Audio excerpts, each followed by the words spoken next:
Silang level pa, tapos sa ministry pa. So kaya, si mga nakaakot, kurang ako tubig, behave nila, kung magpasalamat kinay niya. Tapat-tapat po kami ang inyong legacy, magiging niya sa kanyang parokya. Tapos po, of course, salamat sa mga natisukaro sa celebration 1, and then, salamat sa nakailangan ng college. So, bago po, prior ka sa kamisa, hindi po naman ini-diskusyon na kung isa yung master mo. Sabi ni Father King, si Father King ang sermon. Tapos nakarap mo ni Father King, siya pa lang so, hapon pa rin eh. Ang sermon. Kaya, nakapalahan pa sila niya.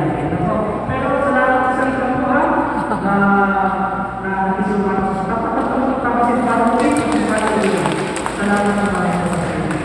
Tapos susumaan ko si Father King, may posting question sa sanduyan. Lahat kasi malalasa, pre-education na kaya. So sabi na sa bago, ano naman ang nagagalimuhan?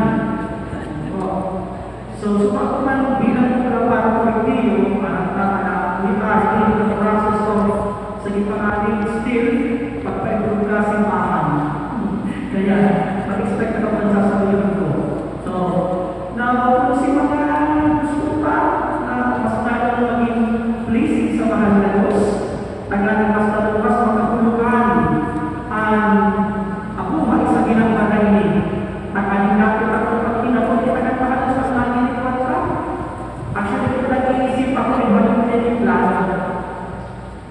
Sa pagkaampak ko sa ibang ama, sabi pa lang ako, na makaampak, iyan sa may video na yan, dyan inuupang kaya anak wild.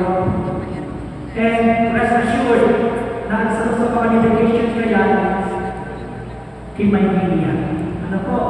Kaya, mag-expect mo pag nakakanang wild na yan, so yan ka na kumutang ang dedication para kimay niya. Ano po? Kaya, salamat sa mga. So, yun po sa mga panawagan sa pamilya. So, kaya, nag-isip-isip ka muna, pwede mo ba ako yan? Kaya, salamat pa rin sa aking introduction. So, at least, nahanapin na ba rin ang pagiging pagkakanya. So, mayo lang po yung iba, pati panagas ng isang pamilya na makingalo ang kalagyan nila sa iyang pagmata ang ulat niya